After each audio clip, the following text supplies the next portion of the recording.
Hi, and welcome back to Dove's podcast for my PhD here at Liverpool Hope University. Hope you're enjoying all the podcasts I've been putting out over the last year. As mentioned before, I'm in my second year, and I'm going to be interviewing a variety of different people across the city, connected with in some way to do with neurodiversity, whether that's ADHD, dyspraxia, dyscalculia, and all of the other areas of neurodivergent. So today I've been joined by a wonderful guest I've known for many years across Liverpool City, also runs Black Vest.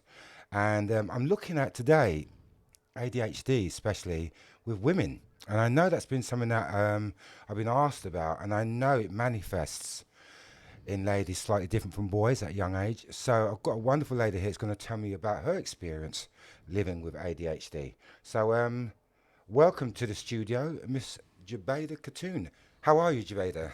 I'm okay. Thank you for having me on today, Dove. How are No, you? I'm really well. And listen, it's great that I've known you for quite some time. And I think I've always known, like myself, we could be a bit different, and people, kind of misunderstand us sometimes. But I'm glad that we were talking the other day, and you came out that you've been living with ADHD for quite some time. So first of all, just tell people, a bit about yourself, your culture, where you're from, and what you do, just so people get a sense of who you are. Yeah, so I'm Jubeda Khatun. I'm the CEO and artistic director of Black Vest. I'm originally from Oldham. So I graduated in drama in 2009, but I actually did start in like business administration initially. And I've had jobs in banking, insurance, while all through university. So I've always been a working girl. We've always had very strong work ethics within my culture. When Well, I was born here. My father immigrated here in the 70s and managed to buy lovely two houses for us as well at the same time, Oh working really wow! hard in the cotton mills. From where? Sorry, from where did So Bangladesh. So Bangladesh. my origins are from Bangladesh. So my heritage is Bangladeshi. And so my dad actually travelled to work here in the cotton mills of Oldham. So yeah, I was diagnosed in 2022. So it's a very late diagnosis in terms I of know. myself, in terms of neurodiversity. Had I known a bit earlier, I think a lot of things in my life would Can be I just different. can I just step back one step? So Go on. you said you worked in banking, you went to university. Now I knew at a younger age that would have been impossible for me because I'm digging into this thing about creative learning and didactic learning, and a lot of people Mm. that are neurodivergent stream to a lot of the times struggle with time management and fitting into certain ways of learning. But you seem to have coped reasonably well considering that you are ADHD. And how did the mechanisms of you being able to sit down and focus at school and at university, how did you? I mean, I'm not sure I didn't, Dove. I just got through it. you I got just through. got through it. Even in work, I think I have like turned up late to lectures or like even work. Like I have turned up late. It's not like I'm Ah, always on time. But I think we had like call center jobs. I think they're a little bit lenient, not too lenient, but you know, but yeah, I probably had better coping mechanisms back then. But I think as I've got older, it's just got worse with adult ADHD. Um, okay. but I was always known to be the one that kind of leaves things behind or um, is never ready on time or just Yeah. really, you'd probably say I'm the Asian bimbo, but I No. presented as that, but actually it was a lot deeper than that. Certain behaviors, I think even with like family relations, people were just like my family members were just like, she's such a rebel.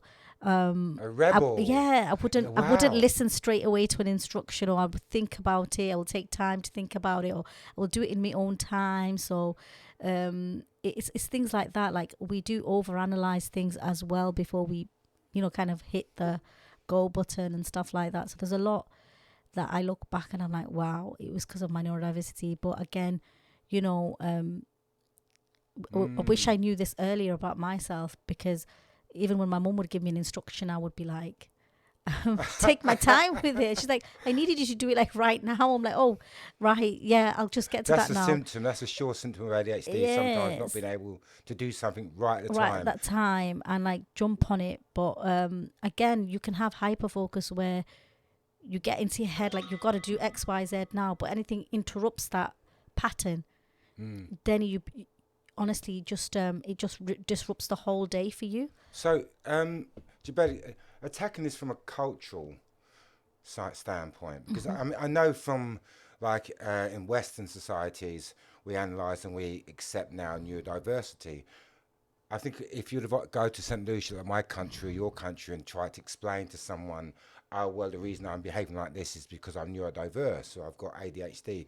I think from those places that we're talking about around the world, cultures accept people for just who they are. What would the kind of answer be if, like, if you went to your mom or your dad and your brother and you tried to explain the reason why I am the way I am is because I'm neurodivergent or ADHD? Would they get that? Would they understand that? I think when I recently did come out like in 2020, because I was diagnosed in 2022, I did come out to a family member and they were like, oh, that explains a lot.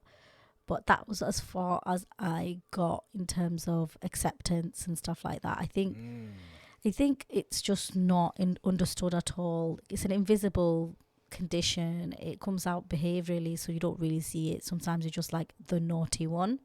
I had that. School. Yeah, the naughty one. So the one who doesn't listen, or the one who always, just we always have to pick up after kind of thing.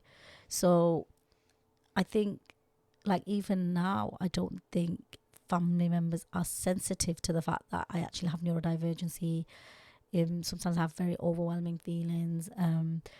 I overlook at things as well, and like just to be sensitive around me is important. Like, but yeah, I don't think they still realize. So I don't think they realize how much it impacts my life as well and relationships. Of course it does, and I can second that. But in terms of like genetics, you've got some young children as well yourself. Has that manifested in any of your children? Yes. So my older daughter is in the process of getting a diagnosis in ADHD. And why why is she having that? Is there symptoms that are manifesting that you spot that you think yeah, I definitely spot them. And again, it's the same thing. Like, my daughter can't go into the kitchen without dropping things, breaking things, or spilling things. Like, she's got coordination issues. She'll bump into things. So again, like because I have ADHD, I've noticed these things in terms of coordination, feeling overwhelmed with friendships in school and things like that.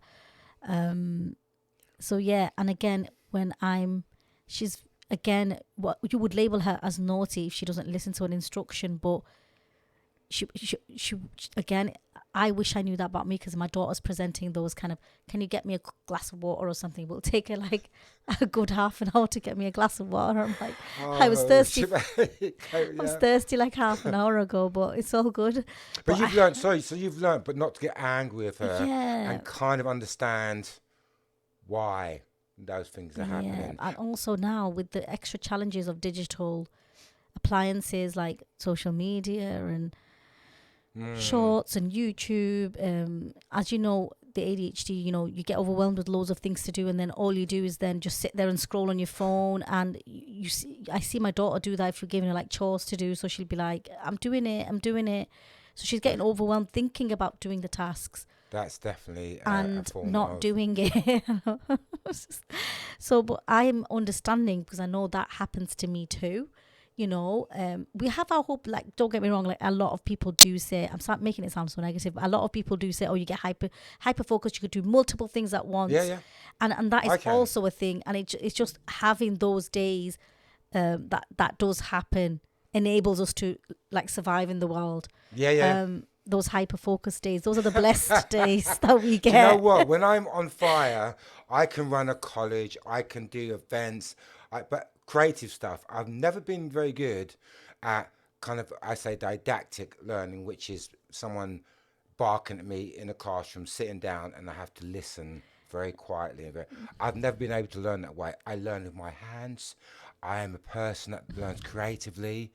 And I think it's good to hear that some people, well, and I've always known that anyway, that ADHD doesn't mean that you can't learn and sit, in a classroom and kind of. Some people can, but I think the majority of people who are on the spectrum or ADHD, the whole point is that their attention deficit, or what they'll call it, it means that they get agitated and they can't sit still for too long. And I used to rock a lot at home when I was at home. Never knew why, and I used to do this. Sorry, the audience, but I did used to rock. And my mum used to say, "Why are you rocking?" But I think it was just nervous energy now. Now thinking about it, and as an adult, when I was at home and I felt agitated, I'd rock for half an hour. And my brother and sister say, "Look, Dove's rocking again, Mum." But I think for me, I didn't allow it to make me think I was crazy. I just thought, that's just me. So, I mean, if you had to go back in time, Jubeda, if everything you know now about yourself, the adversities you faced, the obstacles, what would you tell yourself, like in the early 20s or 19, what would you tell yourself to help you deal with what you were going through? Oh gosh, I probably obviously, tell myself that there are support services out there. I mean, I don't know how good it was. It's over a decade ago, so I don't know neurodiversity wise how many like organizations were even available or any support available back then. But what I would say is just try and forgive yourself and try and not just be so hard on yourself, because I think that we can be overcritical of ourselves a lot and we can beat ourselves down as well. These things can happen. Like we overanalyze. We could do an amazing event and then we only think about the negative stuff. So it's like, make sure that we always like positively affirming ourselves and stuff like that. I would say try and be positive about things. I was still a positive person when I was growing up. Like I felt like a lot of people, because I could be hyper focused and I could do lots of organization of trips and stuff. I had a lot of friends and everyone would want me to like organize everything, so like trips out and stuff. So in that sense, it was quite nice that people did rely on me still in that way. But at home, it was like, she's the most unreliable person. So I found kind of a support network within my friends that were like always like, kind of relying on me to do things and like activities and stuff. But I think I presented differently. I don't think it was like rocking or being agitated. I think with women, we mask the ADHD a lot. And I think we freeze more than we rock. Do you know what I mean? Like, Absolutely. I've got 2 or 3 daughters who all have some form of ADHD, but it's completely different to the 2 sons that I know have it. You're right, it manifests more in hyperactiveness and other ways, whereas women, it seems, they suffer with anxiety, as you mentioned. I think you've said the key things already, because I know it does manifest in women differently. I think with women it's more internal than external. Like you kind of suffer in silence a little bit without realizing. It's just the way your brain works, and if certain things didn't happen a certain way, then you could have done this, and you'll replay certain situations over and over again in your head. And it's almost like torture, actually. And I think a lot of people do need to be sensitive to people with ADHD, and especially ADHD rejection dysphoria. Small setbacks might be something to certain individuals and they can move on very quickly. But for us, we will think about it for our entire lifetime. Tell me. Isn't it? And it's like, if somebody wasn't happy you didn't turn up on time for something, tell me about it. And they're very upset with you, but they're upset with you for a lifetime, but they don't understand how much grief you're giving yourself for that not being present at the time. Sorry, and I think it's about learning to be open. I think we kind of shied away. If you knew, I've got ADHD, I won't tell that person, because they're just going to think that I'm not capable of my work, or I can't do this, or there's something wrong with them. But now I think people do need, because it's a gift to a certain degree, who I am, and with my ADHD and being a bit, it's me. That's what makes me go out and my doggedness to keep going and do things because I won't take no for an answer. And when the teachers told me you'd never amount to anything, I said, okay, I'll prove you. And it drove me to get into the top dance schools and drama schools in England. It drove me to open up my own college and to now be doing a PhD. And my teacher at 12, 13 was saying to me, you'll never amount to anything, Mr. Ross Williams. And you're a naughty child and upstairs for the slipper and the cane. And that's what I got. And I could have been broken easily. Yeah. Another question. So I think there's a big connection with creative arts and being neurodiverse. You said you was into banking and everything else, but now you're into festivals and events. Is it because you feel a connection with creative stuff, or have you just accidentally fallen into doing? And why did you swap from banking to? Yeah. Well, banking was something I did aside of university. I think business administration and business is the way I was heading. And then I actually used to work for an FE college. And I remember at the age of 16 towards 19, I was doing a modern apprenticeship in business administration. And it was so boring, Duff. I mean, I was doing like European computer driving license, learning to use Microsoft emails and customer service. Is that boring? I found it quite, because because having ADHD, you are creative. So like I would do stuff like, for example, if I had an outfit and I had to like move around jewelry, I'd make my own like concoctions of like my own, like whether it's drinks or even with my own outfits and stuff, I'd mix it up. And I was very creative in how I would like glue things back together, or like I had a creative side that I never explored, if that makes sense.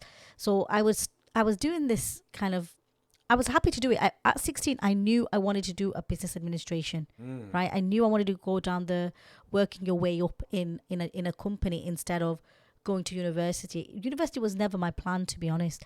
But being in an FE college, I thought, I want to do something fun, because between the ages of 16 to 19, you get all the courses for free. And I just wish a lot of people knew about that. You could take up so many creative courses on the side, even for mature students, but you could do it for free because you're on, between the age brackets. And so I thought, you know what, I'll do something fun. I went to the enrollment and I wanted to do tap dancing, to be honest. Now that makes sense, being neurodiverse. Yeah, I wanted to do tap dancing, something like that. And then the guy's like, oh, well, we're getting more sign-ups for the drama. Why don't you give drama a go? It will give you confidence. I heard you studied drama. So, yeah. So point proven, you did drama. So I did drama in like a small, it was a small college course. And then my tutor was like, because he'd never seen any diversity, this was in 2007. So like, if you think like diversity is an issue right now, in 2007, it was almost non-existent. It was really, really much more, I would say, much more, stark than now. But my tutor was like, oh my gosh, you've got to go ahead and like try and apply for a uni and stuff like that. And I was like a bit hesitant, but then I kind of got the bug, For acting, for drama. For drama at the time. And let me just pull back. Being a Bangladeshi and saying to your parents, usually they want you to be I'm not typecasting, doctor, all those lawyers and so forth. When you said to your mum and dad, I want to do drama, was it accepted and did they understand that was kind of your way of how you learn? Well, the thing is, my brother kind of did it in college and then he didn't continue it. And I remember asking him in GCSE, oh, can I do drama as a GCSE? And he went, no, you can't do it. Because? So it was always a no, It was seen as a even in some of my uni friends that weren't of my culture, they would say it's the Mickey Mouse degree. So even a lot of white parents would say, oh, do you know what? Yeah. You're not going to get anywhere with singing and dancing. And even we had on the COVID as well, didn't we, with all the prime ministers saying it's not an actual job. So. Do you know, I'm going to get angry. And this is, folks, I'm saying to you, guys at home, the fastest industry at the moment is the the creative arts and media now. It's the fastest growing industry. Yet you have people spouting that it's not a job. Yeah, it's not a job. It's not a vocation. But I beg to differ. I think the creative arts and people who push themselves to boundaries and test things and take risks are usually people on the spectrum. Yeah, that's so ADHD, I think with me, I used to start things, loads of projects, even when I was young. So I think it was a natural thing that when I did start Black Vest, and also with ADHD, we're problem solvers. If someone comes to me and says, oh, I've got this and this is happening and that, we automatically think of solutions. We're very, very good at that type of leadership. And like you said, we don't take no for an answer. I think a lot of people know me for that I just don't take no for an answer. You know, I can be quite persistent. It can be detrimental. It can be detrimental at the same time, but it's got the platform to where it is as well at the same time in terms of connections and just really encouraging people to love the arts, because I do love the arts, and, you know, encouraging people to be more, you know, connected. And I think, you know, I always get some people saying, "Oh, you stay. You know, you'll be selling your soul to Jubeda before you know it." So I want to dig just a little bit deeper, because you're the first female and black female I've had on the show, and I think people at home watching the show, especially people of culture or diversity, and especially black women, can you give us? We were talking when I first met you downstairs of some of the issues you faced being a woman and a black woman growing up with ADHD. Can you give people some insights of how that's impacted on you and how, you know, how you've been misunderstood? I just want to say that obviously I'm Bangladeshi, and I do sorry, and I do identify as obviously a woman of color. Yes. But just in terms of being misunderstood, I think just, you know, not over talking, interrupting, you know, I mean, I'm being very calm today. I know, Joelle. I'm being quite restrained today.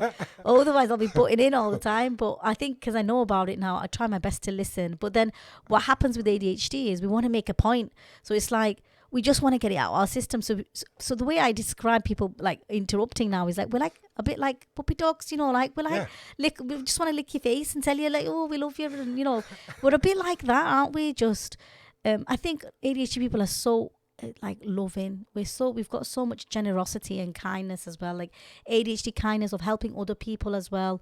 Like we over want to help people sometimes. And again, another thing that I do where I think people do misinterpret ADHD in that way is that you'll be telling me your grief, something quite serious, something quite traumatic, and I'll be listening to you, and I'll be connecting some dots that probably don't even make sense, but it makes sense to me. And then I'll be like, oh yeah, that happened to me. This is what happened. And then you're like, oh, well, why are you making it about yourself? I'm trying to, you know, share me trauma, and I just want you to listen. So it's like, as much as I am listening, I indicate to people that I'm listening by being empathetic, by saying, oh, similar stuff has happened to me. And I think that is like, no, but you could never understand what I went through because you're not in my shoes. And I'm like, right, I get it. But it can get a bit heated, and it's like, oh, I really apologize. Not, you know, and that is a very ADHD thing to do, is to kind of be relatable and relate to that person. But I think that is always been misunderstood, especially with ADHD people. But I think sometimes, it's a social thing. Like, if you're telling me something, I'll tell you. And I'm sharing something about myself. You're sharing something about. I thought that those things were normal until I got told it's not. So again, you don't know social interactions as well, like how to read them. Sometimes it's like, I think it's a life skill. So to interject there, Jubeda, I think it's a life skill. I work with a lot of kids that are on the spectrum of ADHD, and through having to be patient and see signals and signs, I've never had an issue when I meet you, because I can see that you're a bit on the spectrum. I could just spot the telltale signs, a bit like myself. And so I've learned that if someone's a bit late or is not over speaking when I'm trying to talk, and they're kind of like, I spot those things, and I don't get upset about it and say, no, how rude, or you're late. Remember you rang me today 10 minutes. I thought, it's cool, shall we meet a bit later then, or are you right, mate? That's hated. But some people get really peeved, and then they'll spout out through the city, oh, that person's not reliable. And I think that's what you just said about it's social acceptance that people, and I said this in my last podcast, like every brain is different, like every fingerprint. And so to expect you to fit into like all kids to fit in the same behavior, and for us all to do things in the same way, is quite difficult. And especially for those that are neurodivergent, means that we find it even more difficult. It's hard to live in a neurotypical world, honestly. Like because, like I said, nothing that we do is intentional. And I think sometimes people also find you, because you can focus on a couple of things at once, and it seems like I'm emotionally detached, but actually I am very emotionally attached, and I really get emotionally attached with people as well. When you meet new people as well, we get dead like interested in that person. We start thinking, oh, what, you know, how can I help them? And it becomes about them for a couple of weeks. And then, Do you know what I mean? And again, that can showcase to be not that great as well. You know, these kind of but then the interest fades. It's like we focus and we don't focus as well at the same time, and it's kind of like two ends of the extremes. So yeah, I think all of that has been challenging, and like being late has been challenging, putting in applications in challenging, making Blackfest sustainable challenging. But you know, your doggedness will keep you going, because being ADHD and being neurodiverse, one of the things that comes with that is being dogged, and that means constantly. Yeah, we don't know when to give up, and we're quite creative. Like a dog with a bone. We are creative. We are dog with a bone, and we're quite creative as well. And so we'll find another solution. If that doesn't work, we'll try something else. We'll try something else. We'll try something. We'll keep going, and they're like, does that person not like? When are they going to drain in energy? And you know, like it almost feels that way. But it's like, you know, like when you're determined, especially when you're passionate about something, I think ADHD people can really deliver beautiful projects. And I think that's what we need to focus on. I wouldn't be able to do what I'm doing if I didn't have that kind of not taking no for an answer, being quite bubbly, and, you know, getting my word in first and things like that. You know, all of these things are really good leadership skills, because you've got your word out there first. You've said what you needed to say. When you're in meetings, you're very good negotiators, and things like that. And the passion certainly comes through in ADHD. And in you, Jubeda, most definitely. I've known you for a while. And you know what? People watching at home, it's very hard and difficult sometimes to have people talking about a thing that sometimes people frown upon. But I do believe, as I was saying to Jubeda, that being neurodivergent is a gift. It actually defines us. And I'd just like to say, Jubeda, thank you so much for coming on my podcast and talking a bit more about what my thesis is. It's really developing my understanding. As I said, today is the first time I've actually spoken to a woman of colour around these areas of being neurodivergent. And I think there'll be a lot of people watching this at home that'll be really grateful for some of the things I do want to add is that I've also got borderline dyscalculia along with my ADHD. Can you explain to people, because I know what dyscalculia is? So it's like a fear of numbers. So maybe the tap dancing didn't work out for me for a reason, because I wouldn't probably be able to put up with the numbers. You know, if you go 1, 2, 3 in a dance move, as soon as you give me some numbers, my coordination goes, my brain freezes for a second. It's the connection. Even like when a analog clock, the way we will tell the time, like if you tell me 10 past 10, I'm like, what's that? Just tell me what the time is. Is it, 10:10? Just say it's 10:10. Say it's 10:30. Say it's 10:45. No. Don't say it's 15:2. The other way around. I do it the other way around. So the clock has to be like, how many yards. So if someone's giving me instructions, like, when you're driving and stuff, this many yards to this, that is not registering. Okay, it's just not, the yards are not registering. So the coordination stuff. Dyscalculia, fear of numbers, but then you can be over meticulous, go over numbers constantly to a point like you've exhausted the numbers now. So it's kind of, again, a bit of both, like extreme ends. So like being completely particular about it, but or being the other ways, like freezing about it. So yeah, I've noticed with neurodiversity, usually when you're on the spectrum, there's usually 2 or 3 elements of something that one would have if you're on the so that's what I believe. But I'd just like to thank you, Jubeda Khatun, for joining me on my PhD. Stay tuned. In fact, I didn't even ask you, Jubeda, to tell people if they want to contact you about Blackfest and about the work you do across the city. How do they get in touch? Yeah, so it's info@blackfest.co.uk, and it's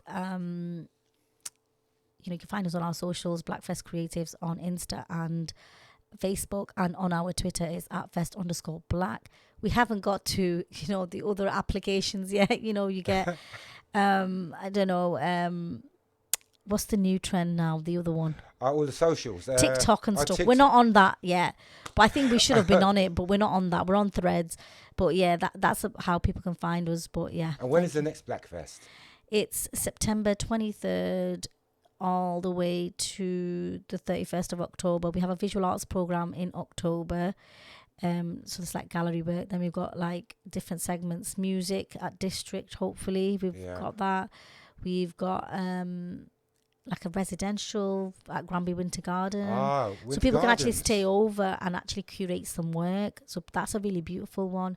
Then we're going to be opening with Bob Expo, if you've heard of Bob Expo. If it goes ahead. Again, we've got the poetry, we've got events at Palm House, we've got events at Hope Street Theatre.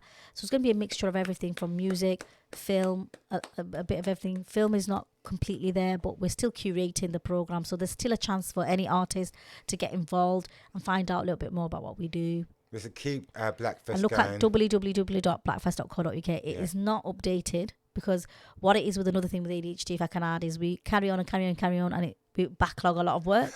So I've got backlogs of work, like updating the website, making it sort of like what we've already achieved. It's really not clear on the website how much milestones we've hit, really. But we'll get there.